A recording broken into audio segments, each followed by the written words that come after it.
ಎಲ್ಲರಿಗೂ ನಮಸ್ಕಾರ. ಇವತ್ತಿನ ವಿಡಿಯೋದಲ್ಲಿ ನಾನು ಈ ಸಭೆ ಸಮಾರಂಭಗಳಲ್ಲಿ ಮಾಡುವಂತಹ ಈ ಸಾಂಪ್ರದಾಯಿಕ ಶೈಲಿಯ ಅಲಸಂಡೆ ಪಲ್ಯವನ್ನು ನಿಮ್ಮ ಮುಂದೆ ಮಾಡಿ ತೋರಿಸಲಿಕ್ಕಿದ್ದೇನೆ.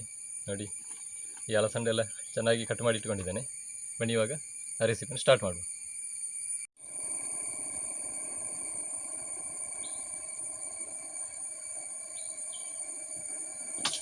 ನೋಡಿ, ನಾನು ಇವಾಗ ಒಂದು ಬಾಣಲೆಯನ್ನು ಒಲೆ ಮೇಲೆ ಇಟ್ಟಿದ್ದೇನೆ. ಇವಾಗ ಅದಕ್ಕೆ ಸ್ವಲ್ಪ ಎಣ್ಣೆ ಹಾಕಿ ಹೊತ್ತಿದ್ದೇನೆ.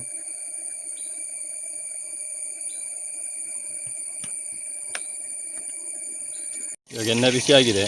ಇವಾಗ ಇದಕ್ಕೆ ಸಾಸಿವೆಗಳನ್ನು ಹಾಕಿ ಹೊತ್ತಿದ್ದೇನೆ. ನೋಡಿ, ಇವಾಗ ಸಾಸಿವೆಲ್ಲ ಸಿಡಿತಾ ಉಂಟು. ನೋಡಿ, ಇವಾಗ ಸ್ವಲ್ಪ ಉದ್ದಿನ ಬೇಳೆಯನ್ನು ಹಾಕಿ ಹೊತ್ತಿದ್ದೇನೆ. ಅದೇ ರೀತಿ ಒಂದು ಒಣಮೆಣಸನ್ನು ಕಟ್ ಮಾಡಿ ಹಾಕಿ ಹೊತ್ತಿದ್ದೇನೆ. ಅದೇ ರೀತಿ ಸ್ವಲ್ಪ ಕರಿಬೇವಿನ ಸೊಪ್ಪು,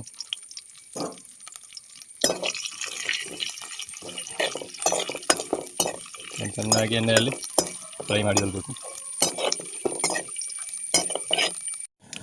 ನೋಡಿ, ಇವಾಗ ಉದ್ದಿನ ಬೇಳೆಲ್ಲ ಕಲರ್ ಚೇಂಜ್ ಆಗ್ತಾ ಬಂದಿದೆ.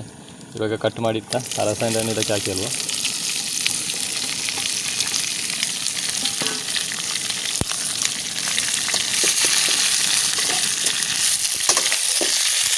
ಚೆನ್ನಾಗಿ ಮಡಿಕೊಳ್ಬೇಕು.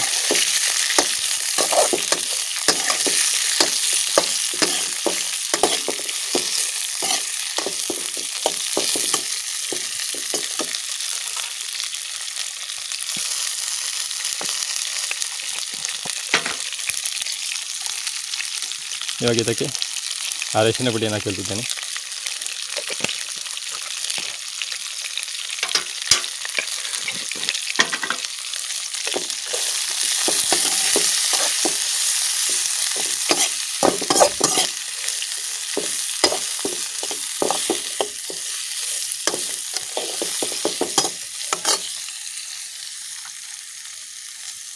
ರುಚಿಗೆ ತಕ್ಕಷ್ಟು ಉಪ್ಪು. ಇವಾಗ ಇದಕ್ಕೆ ಒಂದು 1/4 ಲೋಟದಷ್ಟು ನೀರನ್ನು ಆ್ಯಡ್ ಮಾಡಿಕೊಳ್ಬೇಕು.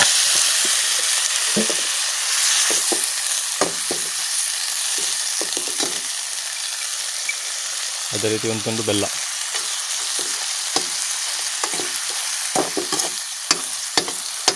ಇದನ್ನು ಮುಚ್ಚಳವನ್ನು ಮುಚ್ಚಿ ಚೆನ್ನಾಗಿ ಬೇಯಿಸಿಕೊಳ್ಬೇಕು.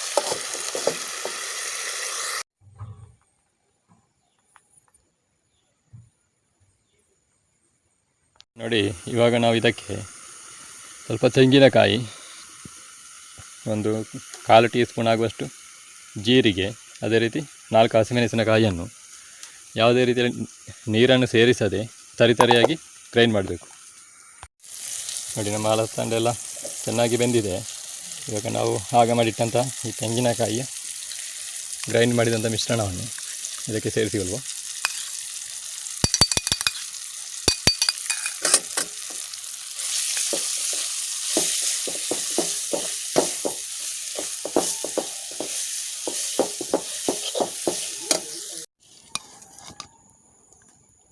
ನೋಡಿ, ನಮ್ಮ ಸಾಂಪ್ರದಾಯಿಕ ಶೈಲಿಯ ಅಲಸಂಡೆ ಪಲ್ಯ ತಯಾರಾಗಿದೆ.